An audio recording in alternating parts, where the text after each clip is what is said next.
Tu crois probablement que transformer ta réalité demande des mois de pratique, peut-être des années de travail intérieur et de guérison, que les véritables percées sont des récompenses que l'on gagne à force de persévérance, que l'alignement n'arrive qu'après avoir accompli chaque étape spirituelle, maîtrisé chaque outil, coché chaque case. Mais et si je te disais que le vrai basculement, le saut quantique réel, se produit dans un instant si discret que la majorité des gens ne le remarquent jamais. Et voilà exactement le paradoxe que ce titre pointe du doigt. Le changement quantique est simple. C'est précisément pour ça que personne ne le comprend. Il existe un schéma invisible, imperceptible à l'œil non averti, qui précède systématiquement la transformation d'une vie. Pas quand quelqu'un travaille davantage, pas quand il redouble d'efforts, mais quand quelque chose en lui s'arrête. Arrête de forcer, arrête de douter, arrête de courir. C'est à ce moment précis que le chant répond. Dans cette vidéo, nous allons mettre au jour la fréquence exacte qui active un saut quantique et pourquoi la simplicité est la seule chose que ton ego ne peut pas tolérer. Tu découvriras les compétences énergétiques qui comptent davantage que toute stratégie, les signes qui indiquent que tu es sur le point de changer de ligne temporelle et pourquoi l'effondrement n'est pas un échec, c'est une initiation. Mais commençons par quelque chose que tu as ressenti sans peut-être jamais lui donner un nom, la résistance à la facilité. Ce moment où les choses commencent à couler et où tu te mets à avoir peur. Ce moment où tu as une certitude intérieure profonde et où ton mental réclame des preuves. Tu l'as vécu. Cette tension entre la clarté de ton âme et les mécanismes de survie de ton ego. Nous vivons dans un monde qui glorifie la lutte. L'effort est une vertu. La complexité est adorée. Si quelque chose semble trop simple, c'est forcément suspect. Si ça arrive trop facilement, c'est forcément immérité. Mais le champ quantique ne répond pas à l'intensité de ton travail. Il répond à la clarté de ta fréquence, à la pureté de ton signal. Et la clarté se trouve presque toujours dans la simplicité. C'est là que réside l'incompréhension fondamentale. On ne comprend pas le changement quantique parce qu'on cherche quelque chose de difficile, à la hauteur de l'effort qu'on est prêt à fournir. Mais le chant ne fonctionne pas selon cette logique. Il ne récompense pas la complexité. Il répond à la cohérence. Le problème, c'est que la simplicité menace le faux moi. Parce que si c'est simple, alors à quoi servait toute cette souffrance? Si c'est simple, qu'est-ce que cela dit de l'identité que tu as construite autour de l'effort, de la réparation, de la démonstration? La simplicité dissout le drame. Et quand il n'y a plus de drame, il n'y a plus rien derrière quoi se cacher. C'est pour ça que la plupart des gens sabotent inconsciemment leur propre transformation. Non pas parce qu'ils sont brisés, mais parce qu'ils ont peur du silence que contient la vérité. Ils attendent la foudre, ils reçoivent l'immobilité. Ils veulent des feux d'artifice, le chant leur offre le silence. Mais c'est dans ce silence que vit le basculement. Le champ quantique est un miroir permanent. Il n'attend pas ta prochaine affirmation. Il vibre avec ton identité actuelle. Et au moment où tu lâches le besoin de forcer, où tu deviens simplement, la boucle de retour change. Tu cesses d'attendre que l'extérieur valide l'intérieur. Tu cesses d'ajuster ta fréquence en fonction de tes circonstances. À la place, tu maintiens ton ton quoi qu'il arrive. C'est la différence entre manifester et basculer. Manifester implique souvent de créer à partir du manque. Basculer, c'est devenir la version de toi qui existe déjà dans un autre maintenant. Et la seule chose qui te sépare de cette ligne temporelle, c'est ton filtre fréquentiel. Pas le temps, pas l'effort, juste l'énergie. Alors, laisse-moi te poser une question. Et si ce n'était pas que ton basculement est difficile, mais qu'il t'est simplement inconnu? Et si tu avais essayé de penser vers une nouvelle ligne temporelle au lieu de la ressentir? Et si le vrai blocage n'était pas ton environnement, mais ton attachement à la complexité? Dans la suite de cette vidéo, nous allons révéler pourquoi la plupart des gens échouent à stabiliser leur signal et pourquoi tes angles morts créent peut-être un bruit que le chant ne peut pas interpréter. Tu découvriras les façons cachées dont tu résistes à la résonance et comment commencer à émettre depuis un endroit que l'univers peut enfin entendre. Continuons. Parce que cette simplicité, c'est ta porte d'entrée. Et une fois que tu la ressens, tout change. Si le saut quantique est si simple, pourquoi si peu de personnes en font l'expérience? Pourquoi cette sensation d'un mur invisible qui te maintient en boucle dans les mêmes schémas émotionnels, même quand tu sais mieux? Pourquoi tes efforts plafonnent-ils exactement au moment où tu crois approcher du but? Parce que la simplicité exige quelque chose de bien plus exigeant que l'effort. Elle exige la conscience. Et la conscience sans le filet de sécurité de la complexité peut sembler terrifiante. Quand les choses sont compliquées, tu peux blâmer les outils, la méthode, le processus. Quand c'est simple, il n'y a nulle part où se cacher. Le projecteur se retourne vers l'intérieur et tu te retrouves face à une seule question. Suis-je vraiment prêt à basculer ? Voilà pourquoi personne ne comprend le changement quantique. Pas parce qu'il est obscur, pas parce qu'il est réservé à quelques élus, mais parce que sa simplicité même le rend invisible à ceux qui cherchent la complexité comme preuve de profondeur. Commençons par ce qui bloque la plupart des gens lorsqu'il s'agit de tenir la bonne fréquence, les angles morts. Ce ne sont pas des défauts, ce sont des schémas trop proches pour être vus. Des réflexes émotionnels tellement normalisés qu'ils semblent naturels. Des récits répétés si souvent qu'ils ont l'allure de la vérité. Mais voici la réalité. Le champ quantique ne répond pas à ce que tu veux consciemment. Il répond à ce que tu es inconsciemment. Donc, pendant que ton esprit visualise l'abondance, ta fréquence est peut-être encore codée en manque, parce que tu n'as jamais remis en question ton signal par défaut. Prends un moment pour sentir ça. Qu'est-ce que tu émets quand personne ne regarde ? Quel est le climat émotionnel de ton monde intérieur quand tu ne travailles pas ? C'est ta vraie fréquence. C'est ce que le champ capte. C'est là qu'intervient la première compétence de maîtrise réelle, la conscience de soi. Et je ne parle pas seulement de journal intime ou de réflexion quotidienne. Je parle de cultiver le type de conscience qui observe tes pensées pendant qu'elles se forment, sans jugement, sans correction. La conscience qui reconnaît quand tu réagis en mode survie et choisit de ne pas s'y effondrer. Le deuxième basculement est encore plus difficile, la responsabilité radicale. C'est là que ta fréquence commence à se nettoyer. Il ne s'agit pas de te blâmer pour tout, il s'agit de revendiquer tout ce que tu aimais, surtout les parties que tu préférerais renier. Quand tu passes de « pourquoi ça m'arrive » à « qu'est-ce que ça révèle sur ma résonance », le champ commence à te refléter différemment. La victimisation est bruyante mais incohérente, la responsabilisation est silencieuse mais magnétique. Vient ensuite la compétence qui amplifie tout, les états de responsabilité. Ce sont les ancres vibratoires auxquelles tu reviens, quoi que les vies te lancent. La plupart des gens attendent que la vie valide leur état, mais ceux qui basculent quantiquement maintiennent leur fréquence jusqu'à ce que la vie n'ait d'autre choix que de la refléter. La responsabilité signifie montrer présent pour ton état, même quand c'est inconfortable, même quand les preuves disent que tu es fou, même quand tu as l'impression que rien ne bouge. Et enfin, la plus paradoxale de toutes, le détachement de la perception. On nous apprend à tout juger. Ceci est bien, cela est mal, ça signifie que je suis proche, ça prouve que j'ai échoué. Mais et si ton moment le plus sombre était en réalité la phase finale avant le basculement ? Et si ce qui ressemble à un effondrement n'est que ta vieille fréquence qui s'effondre sur elle-même ? Le détachement ne signifie pas que tu ne ressens pas, ça signifie que tu n'étiquettes pas. Tu laisses l'expérience te traverser sans lui attribuer un verdict, parce que le champ quantique n'est pas linéaire. Le moment le plus sombre pourrait être exactement la calibration nécessaire pour que la lumière atterrisse. Tu n'apprends pas seulement à penser différemment, tu apprends à tenir ta vibration comme si c'était la seule vérité. Et ça demande du courage. Il est plus facile de te distraire avec des méthodes et des mantras, il est plus difficile de t'asseoir dans le silence et d'admettre « je tourne en boucle parce que je filtre encore la vie à travers de vieilles histoires ». Le saut quantique n'est pas complexe, mais il est chirurgical. Il coupe à travers l'illusion. Il expose des parties de toi qui ont encore besoin du chaos pour se sentir vivantes. Et il demande « vas-tu enfin laisser ces fragments se reposer ?» Dans la prochaine partie, nous plongerons dans le moment juste avant le basculement. Cette étrange tension énergétique qui monte quand ta vieille identité commence à se dissoudre et que ta nouvelle ligne temporelle est à portée. La plupart des gens interprètent ça comme un échec, mais si tu sais quoi observer, tu réaliseras que c'est le seuil de ta percée. Reste là, parce que ce qui suit, c'est là où l'ancienne ligne temporelle prend fin et où ta vraie fréquence commence.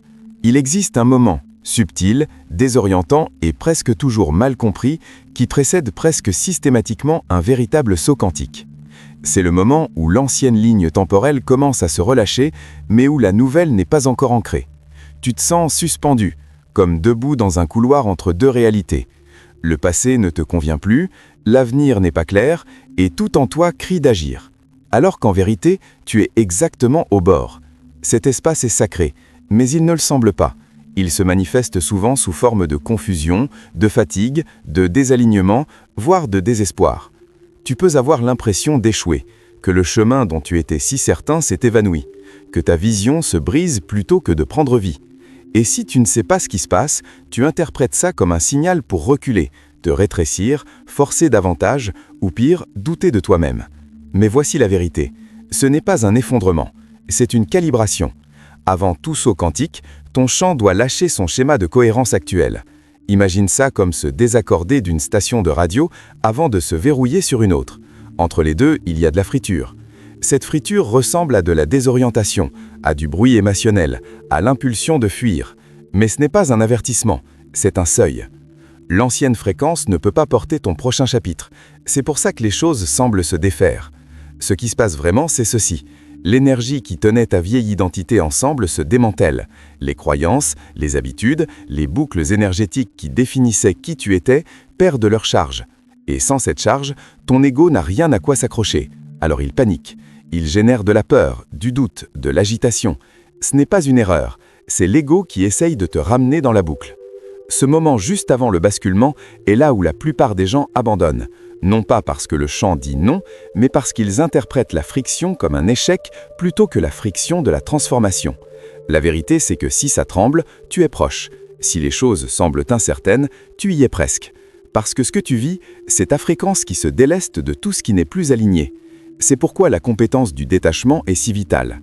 Si tu juges cet espace transitionnel trop vite, tu lui attribueras un sens qui te tire en arrière. Tu appelleras ça faux, tu le nommeras bloqué. Tu le revendiqueras comme preuve que rien ne fonctionne. Et au moment où tu fais ça, tu stabilises à nouveau l'ancien schéma. Mais si tu peux rester centré, non dans l'effort, mais dans la conscience, quelque chose commence à se déplacer sous la surface. Le chaos s'adoucit, les contours se dissolvent. Tu commences à ressentir ton chemin en avant, plutôt que de le forcer. C'est là que tu deviens magnétique, non pas parce que tu essaies, mais parce que tu as arrêté de fuir de l'énergie sous forme de résistance. Juste avant le basculement, ton système nerveux apprend à tenir plus de puissance. Et cette puissance ne vient pas de l'intensité, elle vient de la cohérence. Quand tu choisis de rester présent dans l'incertitude sans l'étiqueter, ton champ s'organise autour de ton immobilité. C'est le moment où le quantique répond. Alors, que peux-tu faire dans cet espace? Rien, au sens traditionnel. Ce n'est pas le moment de réparer, de s'activer ou de pousser. C'est le moment de t'accorder. Respire dans l'inconfort. Observe les histoires, assouplis la ligne temporelle.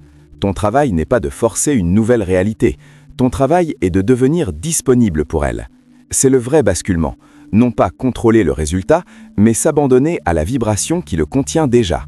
Ensuite, nous détaillerons exactement comment le champ lit ton signal et pourquoi ce que tu crois émettre n'est peut-être pas ce que le champ reçoit réellement. Tu n'as pas besoin de pousser plus fort, tu as juste besoin de tenir ton signal, même quand rien ne fait sens. Surtout alors, c'est là que le portail s'ouvre, c'est là que la réalité se plie et que ton basculement devient inévitable. Parlons des signaux. Tu as probablement entendu que le champ quantique répond à la fréquence, non aux mots. Mais voici ce que la plupart des gens ne réalisent pas. Ton énergie émet permanemment, que tu le veuilles ou non. Et ce que tu émets, ce n'est pas ton intention, c'est ton incarnation. Tu peux dire que tu es prêt, tu peux écrire des affirmations, méditer, visualiser chaque détail de ta ligne temporelle de rêve. Mais en dessous de tout ça, ton signal est teinté de doute, d'urgence, de peur ou de performance. C'est le vrai message que le champ reçoit. Et le champ ne répond pas au langage, il reflète la résonance. Qu'est-ce que ça veut vraiment dire? Ça signifie que ton monde intérieur est ta seule stratégie. Ton système nerveux est l'instrument qui accorde ta vie. Et la cohérence, cet alignement profond et inébranlable entre pensée, émotion et état, est la signature clé que le champ quantique écoute. La cohérence ne requiert pas la perfection, elle requiert la présence. Pense à ça comme accorder une radio. Si tu es même légèrement hors station, tout ce que tu obtiens, c'est de la friture. Tu peux entendre un mot par-ci, une mélodie par-là, mais c'est fragmenté, déformé. C'est pareil pour ton champ. Quand ta fréquence est remplie de contradictions, vouloir sans croire, demander sans recevoir, parler sans ressentir, ton signal passe de manière floue, incohérent. Et l'incohérence n'obtient qu'une seule réponse du champ, le délai. C'est pourquoi le basculement quantique n'est pas une question de faire plus, c'est une question de nettoyer le signal.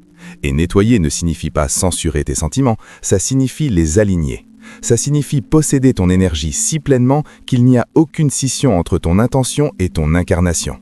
Mais voici le piège. La plupart des gens essaient de forcer la cohérence. Ils tentent de penser vers un sentiment.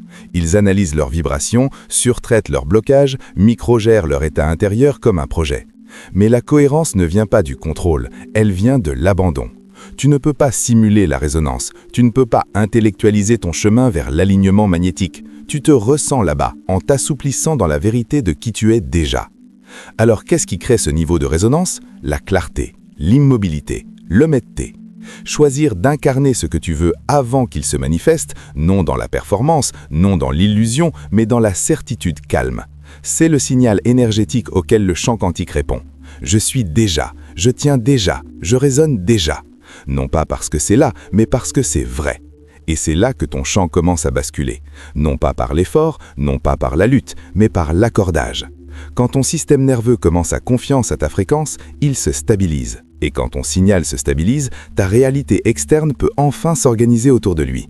Alors voici le moment de vérité. Écris en commentaire « Je suis le basculement ». Laisse cette phrase être ton encre, non pas comme une déclaration à l'univers, mais comme une reconnaissance de ce qui existe déjà en toi. Dis-le non pour convaincre, mais pour confirmer. Parce que quand tu parles depuis l'incarnation, le champ écoute. Et quand le champ écoute, la réalité bouge. Maintenant que tu as ressenti la vérité de la cohérence et la puissance de la résonance, il est temps d'explorer comment le champ quantique répond réellement. Parce que si tu t'es déjà demandé pourquoi certaines intentions semblent se manifester instantanément pendant que d'autres flottent indéfiniment dans la possibilité, voici la réponse. Le champ ne récompense pas le désir, il reflète ta vibration dominante. Et cette vibration est dictée par une seule chose, là où ton attention réside de manière cohérente. Décortiquons ça. Le champ quantique est infini. Chaque version de toi y existe déjà. Chaque résultat potentiel est déjà encodé, attendant non pas d'être créé, mais d'être observé. L'effet observateur en mécanique quantique nous dit que les particules ne se forment pas en matière tant qu'elles ne sont pas mesurées, focalisées, effondrées de l'onde vers la forme. Ce qui signifie que ton attention n'est pas passive, elle est constructive. Elle choisit quelle version de la réalité émerge. C'est pourquoi le basculement quantique ne consiste pas à contrôler les résultats. Il s'agit de les sélectionner avec ton focus et de stabiliser cette sélection avec ton état. La plupart des gens ne réalisent pas que leur attention est fragmentée. Ils pensent à l'abondance le matin, s'inquiètent du manque l'après-midi et s'endorment dans un brouillard de doute. Ce n'est pas de la cohérence, c'est une émission chaotique. Le champ ne punit pas ce chaos, il le reflète simplement. C'est pourquoi les résultats semblent brouillés, délétés, peu clairs. Mais quand ton attention devient un laser, quand tu apprends à tenir ta vision sans la chasser, sans l'avoir besoin, sans la douter, quelque chose d'extraordinaire se produit. La ligne temporelle potentielle commence à s'organiser autour de toi. Les personnes, les ressources, les moments et même les micro-décisions s'alignent, non par l'effort, mais par l'entraînement, par la résonance. Tu ne forces pas la réalité à changer, tu t'effondres dans la version de la réalité qui vibre déjà à ta fréquence. Mais voici le nuance dont presque personne ne parle. Tu ne bascules pas avec la pensée seule, tu bascules avec l'identité. Tes pensées veulent peut-être le basculement, mais ton identité subconsciente, la signature émotionnelle profonde et souvent informulée depuis laquelle tu appairs, est peut-être encore accordée à l'ancien schéma. Et si c'est le cas, le champ reflètera l'identité, pas la pensée. C'est là que le travail intérieur devient sacré. Non pas comme une liste de tâches, mais comme un retour. Chaque fois que tu te ramènes à la cohérence, non pas depuis la réparation, mais depuis le souvenir, tu renforces une nouvelle identité. Non pas une identité que tu essayes de devenir, mais une qui existe déjà en toi, attendant la permission de mener. Alors demande-toi, qui es-tu en ce moment? Non dans la performance, non dans l'effort, mais dans le ton, dans la vérité, dans l'immobilité. Parce que cette version de toi, celle qui vit déjà la vie que tu as visualisée, n'est pas en train d'attendre, elle est disponible. Et tu y accèdes non pas en tendant la main, mais en recevant. Dans notre dernier chapitre, nous cristalliserons ce voyage. Tu apprendras comment intégrer pleinement le basculement quantique comme un processus naturel, non pas quelque chose que tu fais, mais quelque chose que tu vis. Nous décoderons aussi la clé finale pour stabiliser ta nouvelle ligne temporelle, pas seulement pour qu'elle apparaisse temporairement, mais pour qu'elle devienne ta nouvelle normale. Reste là. Le basculement n'est pas devant toi, il est en cours.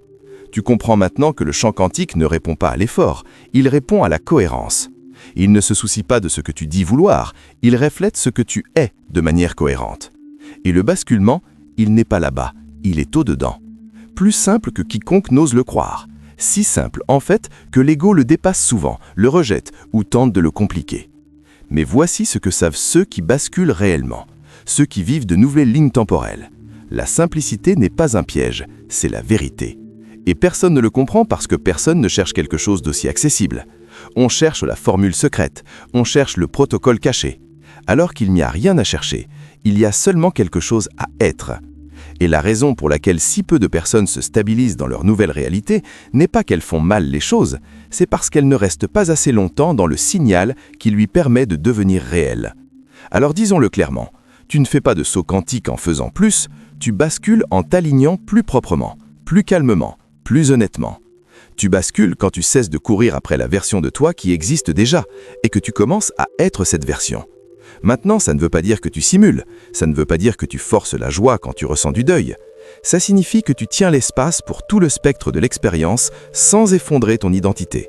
C'est la maîtrise émotionnelle, c'est la maturité énergétique, c'est ce à quoi le champ quantique répond. Tu n'es pas là pour chasser le basculement, tu es là pour incarner celui qui bascule facilement.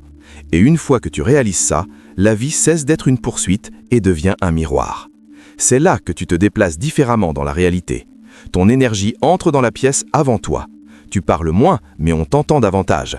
Tu demandes moins et reçois davantage. Non pas parce que tu manipules le champ, mais parce que tu es le champ en harmonie avec lui-même. C'est pourquoi les maîtres de la manifestation n'enseignent pas des méthodes, ils transmettent des états. Ils t'aident à ressentir quelque chose d'ancien, déjà vivant en toi. Ils n'ajoutent pas, ils révèlent. Et donc voici ton invitation. Te souvenir de ce que tu es déjà, maintenant, dans ce moment. La ligne temporelle existe, celle où tu es clair, calme, magnétique, certain, aligné. Non pas parce que tout autour de toi est parfait, mais parce que tu n'externalises plus ta fréquence à tes circonstances. Que ce basculement se stabilise, que ce signal soit celui auquel tu reviens encore et encore, non pas pour performer, mais pour appartenir. Et si tu es arrivé jusqu'ici, tu sais déjà que ce n'est pas juste une vidéo. C'est une transmission. Et quelque chose en toi, quelque chose de subtil mais d'indéniable, a déjà commencé à se réorganiser. Si tu l'as ressenti, si ça a résonné, si quelque chose s'est mis en place, abonne-toi maintenant. Non pas seulement pour la prochaine vidéo, pour la prochaine version de toi. Ce n'est pas juste une chaîne, c'est une fréquence. Et chaque abonné est un signal envoyé au champ « Je me souviens de qui je suis ». Tu as toujours été le basculement. Et maintenant, le champ le sait aussi.